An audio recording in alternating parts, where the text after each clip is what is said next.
No es una hazaña desde ese punto de vista, pero es un logro extraordinario que seguramente nadie olvidará.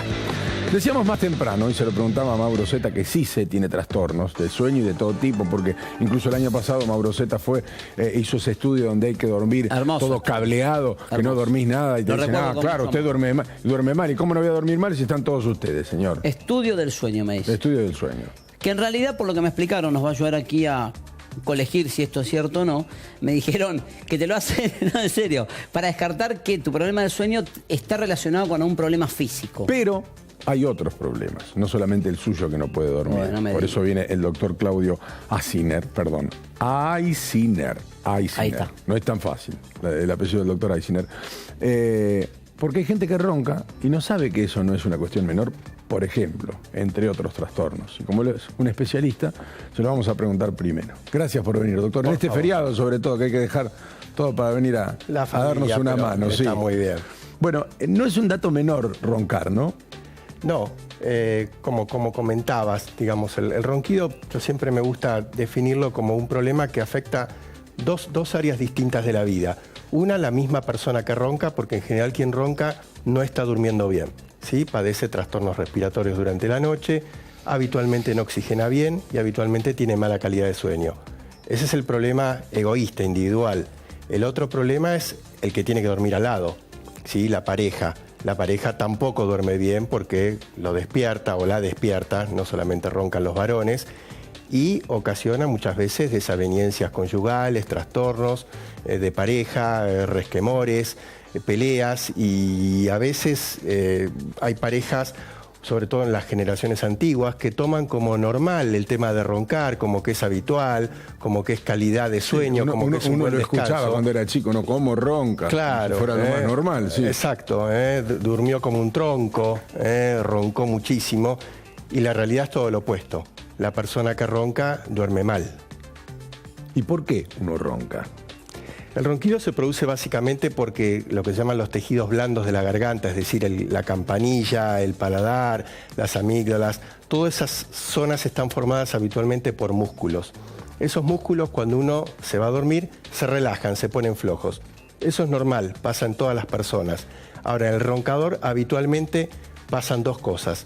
Se relajan por demás, o sea, se ponen más flojos que lo habitual, con lo cual comienzan a vibrar y generar ruido. Y el segundo componente es que suele existir una obstrucción al pasaje del aire. Es decir, cuando el aire pasa desde las fosas nasales hacia los pulmones, encuentra lugares donde no puede pasar bien el aire. Hay una obstrucción al pasaje. A partir de esa relajación. A partir de esa relajación y de muchas veces aumento de los tejidos, aumento del tejido del paladar o de las amígdalas, o una desviación del tabique nasal, o un problema de la lengua. En fin, es una cantidad de trastornos anatómicos que tienen en común el tema de que el aire pase con dificultad y que ese tejido, que además encuentra dificultad al pasaje del aire, se relaja, comienza a vibrar. Cuando esa vibración es pequeña o queda limitada solo a la vibración, entonces hablamos del ronquido, ¿sí? Ronquido igual ruido, ¿sí?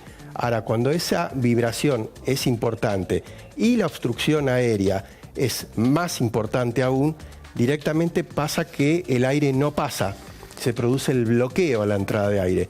Y ahí es donde aparece lo que se llama la apnea del sueño. Que eso sí es peligroso, ¿no? ¿O es peligroso? Es peligroso, es decir, es el paciente que además de hacer ruido, tampoco ventila bien durante la noche. Bajan sus niveles de oxígeno en sangre y eso produce un deterioro significativo sobre la salud de la persona.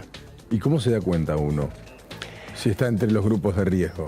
El diagnóstico, bueno, están desde los diagnósticos domésticos o caseros, es decir, escuchar que la persona tiene un ronquido fuerte, permanente, o sea, todas las noches, no es algo ocasional, irregular, es un ronquido que sube y baja, ¿sí? A veces quien duerme al lado directamente puede observar la apnea, es decir, ve que la persona deja de respirar, que hace pausas, y sobre todo la sintomatología. El paciente que padece de apnea del sueño se levanta habitualmente cansado, ¿sí? O sea, a pesar de haber pasado una buena cantidad de horas en la cama, como que no durmió bien. Como que no durmió bien. Eso se llama ausencia de sueño reparador. Eso en el estudio, ¿sí? En el estudio del sueño, me acuerdo que hay un indicador que te dice eso. Dormiste tantas horas, pero tu sueño no fue, no me acuerdo los términos, un sueño profundo, ¿no? Es correcto, es correcto. Quedó una instancia intermedia de capacidad de... el cerebro no descansa, ¿no? Sí, el sueño normalmente pasa por distintas etapas cuando uno duerme, ¿sí? Que se clasifican de etapa 1 a 4, sueño REM, tiene distintos ciclos, ¿sí? Básicamente el que ronca y el que tiene apnea no alcanza las etapas profundas, claro. Entonces tiene un sueño superficial, ¿sí? Entonces duerme 8 o 9 horas, pero parece que durmió 4. Se levanta cansado, tiene somnolencia durante el día, no se siente motivado. Hay algunos síntomas que son bastante característicos de la apnea. Es el paciente que se levanta con la boca seca o tiene dolor de cabeza por las mañanas, embotamiento, encuentra como saliva o babeo en la cama, en la sábana, en la almohada. A veces con dolores musculares, todos signos de fatiga, como que no durmió bien. ¿Qué solución hay? Esa es la gran pregunta, cirugía, ¿no? En algunos casos. La solución... Si es por tabique desviado, tenés una herramienta. Sí, la solución es variada. Lo primero que tiene que saber, digamos, quien escucha esto, es que no hay una solución única. Es decir, no hay un tratamiento Cada único. caso tiene una solución. Sí, la cirugía es una de las posibilidades, ¿sí? Estamos desde lo que es muchas veces poner a la persona en determinados parámetros en orden, por ejemplo el sobrepeso, si es una persona con un sobrepeso muy significativo, que baje de peso sería la primera indicación. Las correcciones cuando realmente el médico especialista encuentra las zonas anatómicas alteradas, básicamente desde una corrección del tabique, una corrección de amígdalas, una corrección del paladar, que es lo típico del que se llama el roncador puro, primario, es decir, el que ronca y no hace ruido. Ahí sí existe un procedimiento hoy en día que se llama veloplastia, que es por una técnica muy sencilla de consultorio, la persona deja de roncar, pero esto no es para todos los pacientes, es para algunos, para un pequeño grupo. Y hay casos severos donde el paciente tiene lo que se llama una apnea del sueño severa, justamente por el índice que le sale en el estudio del sueño, y necesita usar lo que se llama un CPAP, es decir, es un aparato externo que lo que hace es mandar aire a presión para que ese paciente deje de tener las apneas y pueda ventilar. ¿Y cómo?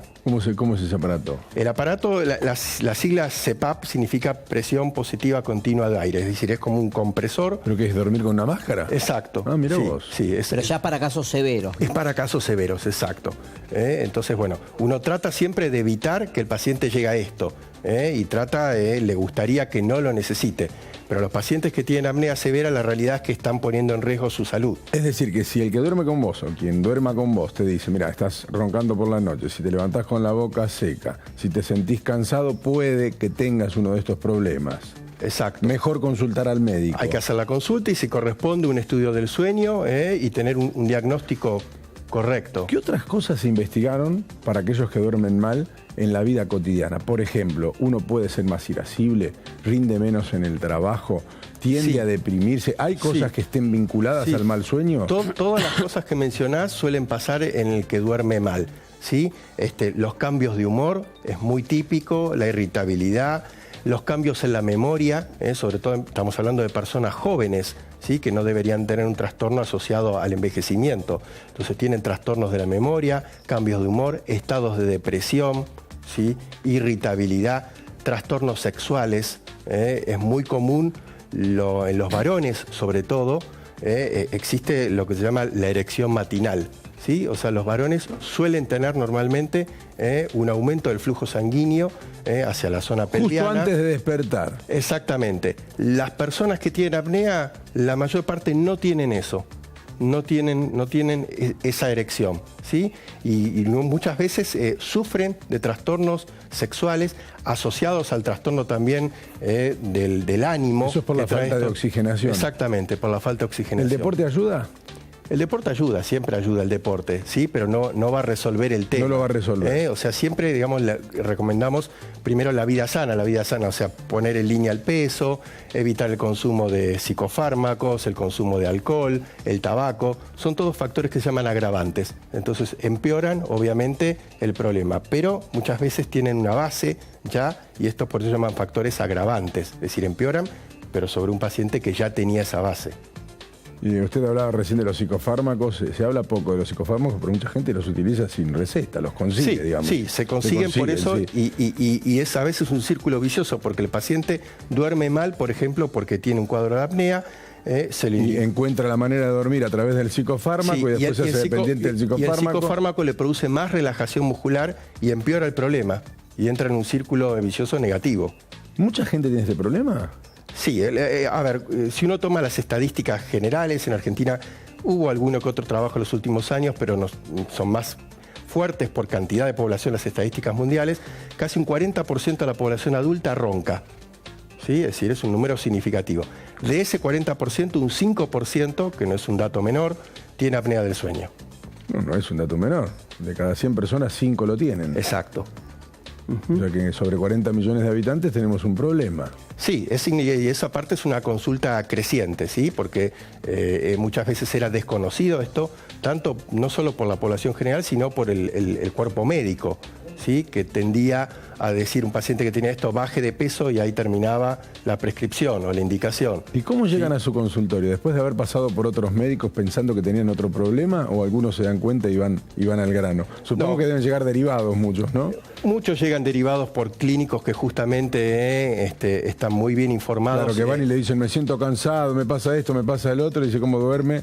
Vaya a ver al... Sí, a veces vienen directo a la consulta, a veces pasan previo por el estudio del sueño, y cuando el estudio del sueño arroja el resultado alterado, ahí lo derivan al médico que se ocupa de esto.